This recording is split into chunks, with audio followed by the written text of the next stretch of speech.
Hi everyone, my name is Vikas Rakwal. Welcome to my YouTube channel. I'm a full-time artist as well as art trainer.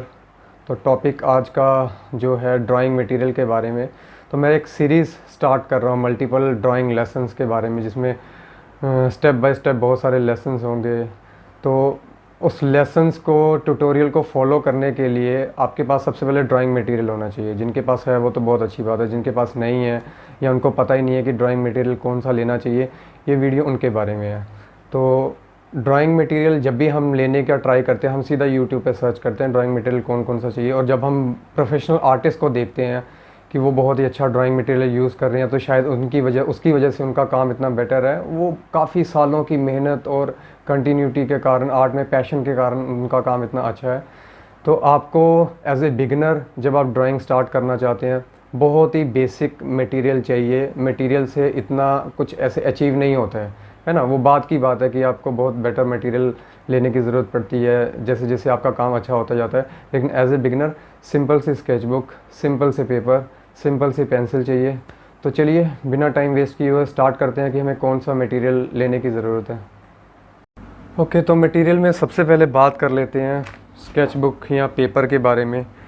Sketch book जो cartridge paper हम shading वगैरह के लिए use करते हैं, जब हमारी थोड़ी थोड़ी ड्राइंग बेटर बननी स्टार्ट हो जाती हैं, तो हम नॉर्मली डॉम्स का पेपर ले सकते हैं, आर्ट लाइन का ले सकते हैं। 30-40 तो नहीं, आजकल 60 रुपीज़ के आसपास नॉर्मल स्केच बुक मिलती होगी नॉर्मल स्टेशनरीज़ पे, वहाँ से ले सकते हैं, कोई प्रॉब्लम नहीं है। मैं खुद ही ये डॉम्स की यूज़ करता हूँ स्टूडेंट को डेमोन्स्ट्रेट करने के लिए ऑनलाइन क्लास के दौरान।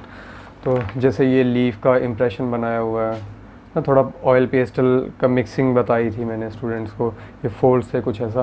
तो मैं खुद ही यही यूज़ कर रहा हूँ डेमोन्स्ट्रेट करने के लिए।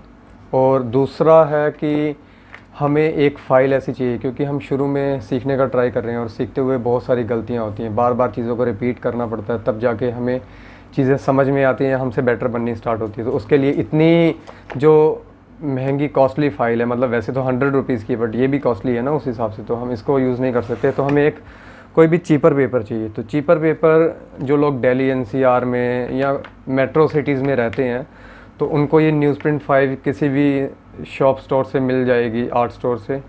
तो जिस पे मैं खुद भी ये स्केचिंग करता हूँ, है ना, ये स्केचिंग की हुई है अपने आप को प्रैक्टिस में रखने के लिए, बार बार चीज़ों को बनाना। तो देखो काफ़ी पतला पेपर है ये, और ये अब छोटे शहरों में ये अवेलेबल हो नहीं पाता, या हर जगह अवेलेबल नहीं है। तो उसके लिए हमारे पास और भी एक बेस्ट ऑप्शन है कि आप ये फ़ोटोकॉपी ज़ेरॉक्स पेपर जो है वो ले लीजिए। 70 GSM का है, आराम से ये मिल जाएगा किसी भी स्टेशनरी की शॉप पे या पेपर्स की शॉप पे। और ये देखिए, ये काफ़ी पतला पेपर होता है ये भी, मतलब काफ़ी सस्ता पड़ता है हमें, और इस पे भी सब कुछ पॉसिबल है। मतलब आप कुछ ड्राइंग करना चाहते हैं, आप स्केच करना चाहते हैं। मुझे तो पर्सनली वैसे भी ये पेपर बहुत ही ज़्यादा पसंद है ना। जैसे मैं फिगर स्केचिंग काफ़ी किया करता था, अभी भी करता हूँ बीच बीच में जब भी टाइम मिलता है। तो देखो अपनी स्केचिंग को इम्प्रूव करने के लिए, रैपिड स्केच जिसको हम बोलते हैं, तो ये पेपर तो और भी इन चीज़ों के लिए बेस्ट है। और दूसरा क्या है कि शेडिंग के लिए कुछ लोगों को लगता है कि शायद शेड करने के लिए हमें कार्ट्रिज पेपर ही चाहिए। शुरू में जब हमें शेडिंग उतने अच्छे से नहीं आती है, तो देखो आराम से शेड हो रहा है, जैसे भी हम करना चाहें। हम सॉफ्ट शेड करना चाहते हैं, सॉफ्ट हो जाएगा। हम हैचिंग रखना चाहते हैं, हैचिंग अप्लाई हो जाएगी, कैसी भी शेड अप्लाई हो जाएगा। तो काफ़ी सस्ती क्वालिटी का पेपर है, और बार बार हमें गलतियाँ करनी है, रिपीट करना है, तो ये पेपर उसके लिए बेस्ट है। अब बात कर लेते हैं उसके बाद पेंसिल के बारे में। तो इसकी पेंसिल मैं तो मतलब नॉर्मली अपने स्टूडेंट्स को भी बोलता हूँ कि आर्ट लाइन की यूज़ कीजिए। आर्ट लाइन मतलब जो चीपर क्वालिटी की पेंसिल है, मतलब जो कम पैसों में हमारे पास अवेलेबल है, हम परचेज़ कर सकते हैं, उसमें आर्ट लाइन सबसे बेटर है। वैसे तो इसमें कैमलिन भी है, फेबर कैसल भी है, डॉम्स भी ठीक है, अच्छी है, अप्सरा भी काफ़ी अच्छी है बिगनर्स के लिए। लेकिन मुझे पर्सनली आर्ट लाइन पसंद है, तो इसीलिए मैंने रखी हुई है ये। आर्ट लाइन में आपको HB से लेकर 10B तक, HB से 10B तक मिल जाएगा, इतना काफ़ी है इनिशियल स्टेज पे। और अगर आप मेरी वीडियो को फॉलो करने वाले हैं, उस पर देखने वाले हैं, तो अप्सरा की लूज़ पेंसिल मिल जाएगी, H2H की, है ना, हार्ड पेंसिल होती हैं, वो भी हमारे काम के लिए ज़रूरी है। तो जब आप ये परचेज़ करने जाएँ, उसके साथ H2H पेंसिल भी ले लीजिए। अगर नहीं मिलती है तो कोई प्रॉब्लम नहीं है, जैसे इसका प्राइस अप्रॉक्सीमेटली 70 रुपीज़ है, 10% पे थोड़ा और डिस्काउंट हो जाएगा। उसके बाद पेंसिल के बाद आ जाता है इरेज़र। इरेज़र तो सबके पास ऑलरेडी होती है। मैंने ये टॉम्बो की इरेज़र ली है, मोनो मुझे थोड़ी पसंद है। तो नॉर्मल 3-4 रुपीज़ वाली कोई भी इरेज़र ले सकते हैं। शॉर्पनर के साथ आजकल तो अटैच इरेज़र आती है, वो भी ले सकते हैं। और दूसरा ये है, अब मैं जूम कर लेता हूँ थोड़ा इसको, ये है फैबर कैसल की इरेज़र, है ना, नीडेबल इरेज़र। अब नीडेबल इरेज़र का बहुत काम है, शेडिंग जब हम करते हैं तब तो है ही है ना। ये मतलब 40 रुपीज़ की मिल जाएगी किसी भी शॉप से, या ऑनलाइन मिल जाएगी, तो ये होनी चाहिए। तो मैं इसको दिखा देता हूँ कि इसका काम क्या है। जैसे फॉर एग्ज़ाम्पल मैंने कुछ शेड किया ना, कहीं पर भी मैं कुछ शेड कर रहा हूँ, कोई भी चीज़ बना रहा हूँ, तो मैं चाहता हूँ कि वो ये शेड तो गलत हो गया, और अगर मैं इस इरेज़र से ट्राई करूँगा तो ये देखो पेपर भी थोड़ा थोड़ा ब्लैक हो रहा है, प्लस ये तो काफ़ी ब्लैक हो जाती है। तो नॉर्मल इरेज़र यूज़ करने की बजाय हम ये नीडेबल से इसको पूरा का पूरा पिक कर सकते हैं। पेपर को कुछ भी नहीं होगा, आपका पेपर नहीं ख़राब होगा, जो जाएगा ग्रेफाइट इसमें चला जाएगा, एब्जॉर्ब कर लेगा, फिर इसको मैश करके फिर से यूज़ कर लो। और ये तो हो गया कि हमसे शेडिंग की मिस्टेक हो गई, तो हम वो पिक करना चाहते हैं।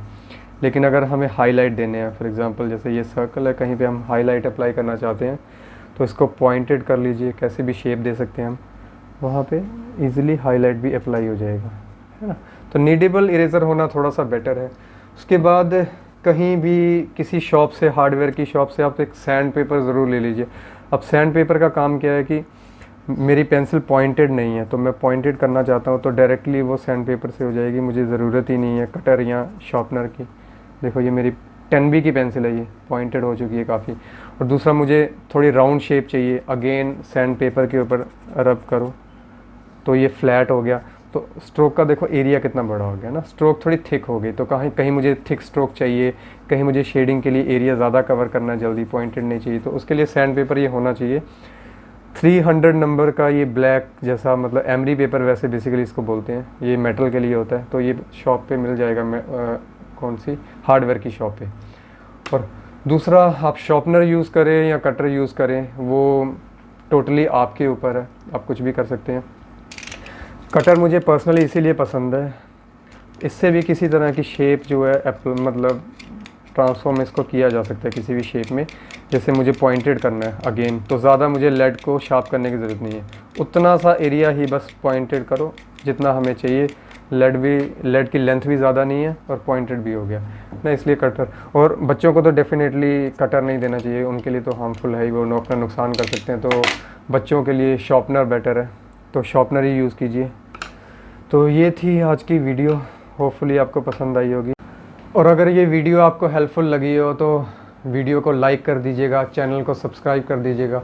और अगर आप मेरे आर्ट वर्क्स देखना चाहते हैं तो मेरे इंस्टाग्राम पेज का लिंक नीचे डिस्क्रिप्शन बॉक्स में मिल जाएगा, वहाँ जाके आप देख सकते हैं। तो मिलते हैं एक नए वीडियो में नए टॉपिक के साथ, तब तक के लिए बाय।